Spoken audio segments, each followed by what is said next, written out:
Olá, povo de Deus.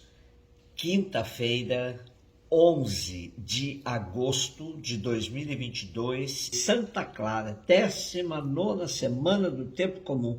A nossa reflexão de hoje é a partir de Ezequiel 12, de 1 a 12, Mateus 18, 21 a 19, 1. A palavra do Senhor foi-me dirigida nestes termos: Filho do homem, estás morando no meio de um povo rebelde. Eles têm olhos para ver, não veem, ouvidos para ouvir e não ouvem, pois são um povo rebelde. Quanto a ti, filho do homem, prepara para ti uma bagagem de exilado, em pleno dia à vista deles. Emigrarás do lugar onde estás à vista deles para outro lugar. Talvez percebam que são um povo rebelde. Deverás tirar a bagagem em pleno dia à vista deles como se fosse a bagagem de um exilado. Mas deverás sair à tarde à vista deles como quem vai para o exílio. À vista deles deverás cavar para ti um buraco no muro, pelo qual sairás. Deverás carregar a bagagem nas costas e retirá-la no escuro. Deverás cobrir a face para não ver o país, pois eu fiz de ti um sinal para a casa de Israel. Eu fiz assim como me foi ordenado, tirei a bagagem durante o dia, como se fosse a bagagem de exilado. À tarde abri com a mão um buraco no muro, saía escuro, carregando a bagagem nas costas, diante deles. De manhã a palavra do Senhor foi-me dirigida nestes termos: Filho do homem, não te perguntaram os da casa de Israel, essa gente rebelde, o que estavas fazendo? Dize-lhes, assim fala o Senhor Deus. Este oráculo refere-se ao príncipe de Jerusalém e a toda a casa de Israel que está na cidade. Dize, eu sou um sinal para vós. Assim como eu fiz, assim será feito com eles. E irão cativos para o exílio.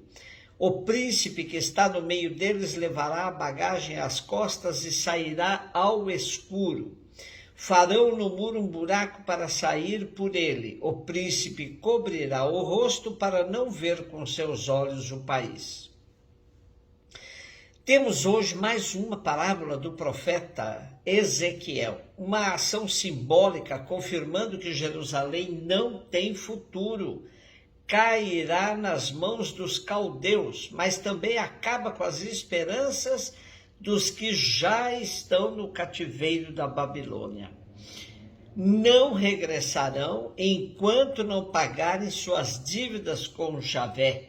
Sua parábola também lembra a tentativa de fuga do corrupto rei Sedecias, que ao querer escapar das fúrias de Nabucodonosor, não pensou no seu povo e tentou sair na surdina como um capitão de fragata que larga a tripulação em plena tempestade. Durante o último cerco a Jerusalém, o rei Sedecias tenta fugir de noite com alguns combatentes, mas é apanhado e depois de assistir à morte dos seus filhos, um a um, são-lhe furados os olhos. Deportado para a Babilônia, lá ficou prisioneiro. Ler Ezequiel com as suas ações simbólicas é mergulhar num universo emblemático para Israel do século VI a.C.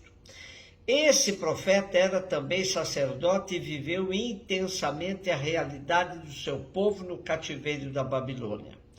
O simbolismo de hoje outra vez chama o profeta de filho do homem, uma criatura humana revestida do divino, expressão que será usada por Jesus também.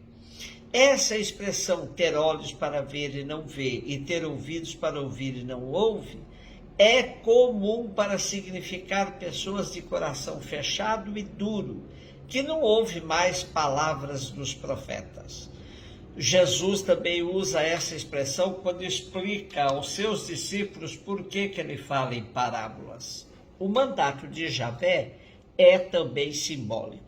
Tu, filho do homem, prepara tua bagagem de emigrantes, sai de dia à vista deles.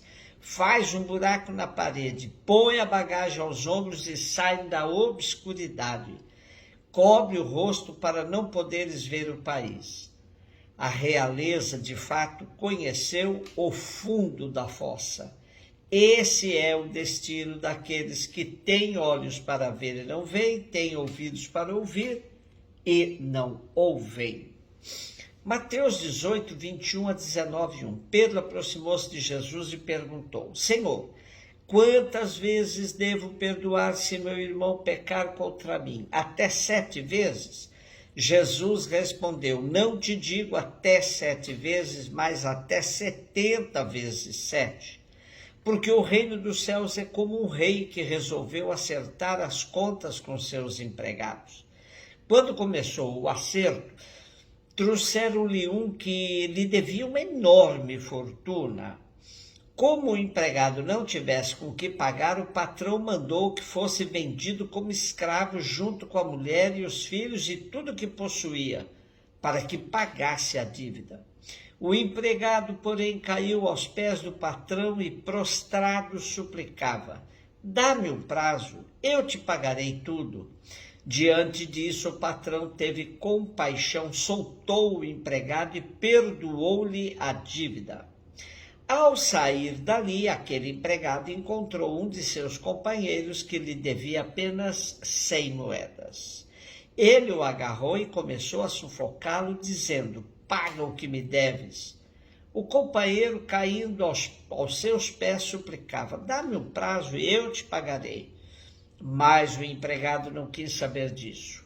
Saiu e mandou jogá-lo na prisão até que pagasse o que devia.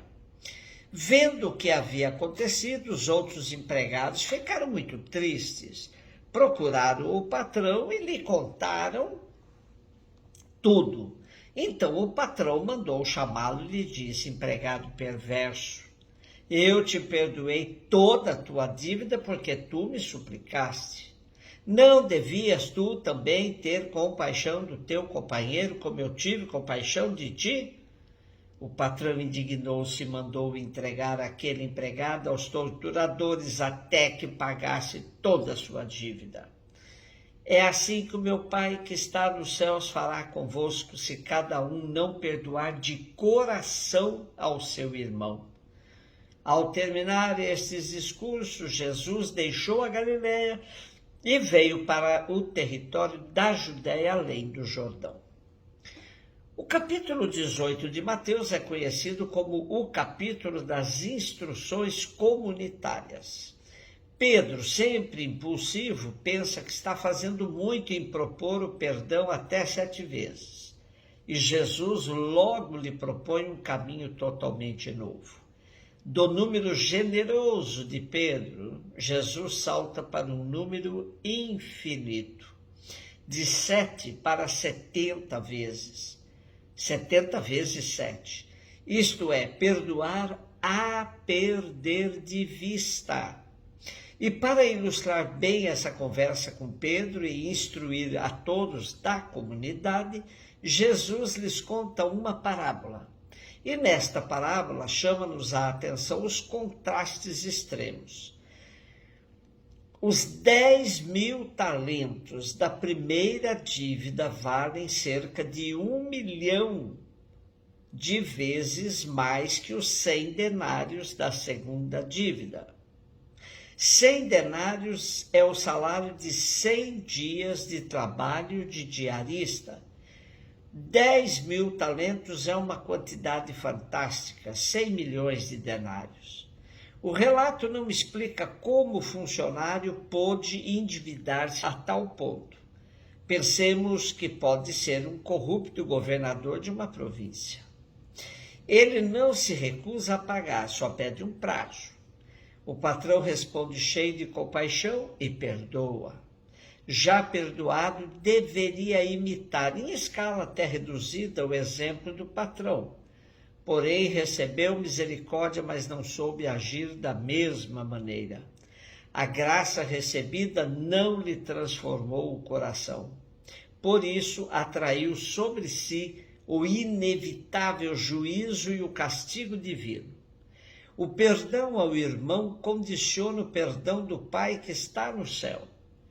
Perdoai-nos as nossas ofensas, assim como nós perdoamos. Todos nós somos destinatários da imensa misericórdia de Deus e devemos aprender a exercer nossa pequena misericórdia com nossos irmãos e irmãs. Se queremos, então, ser dignos da misericórdia de Deus, hajamos com misericórdia entre nós. Celebramos hoje Santa Clara, nascida em Assis, Itália, em 1193, fiel seguidora de Francisco de Assis. Era muito enferma e fez da Eucaristia sua fonte de vida.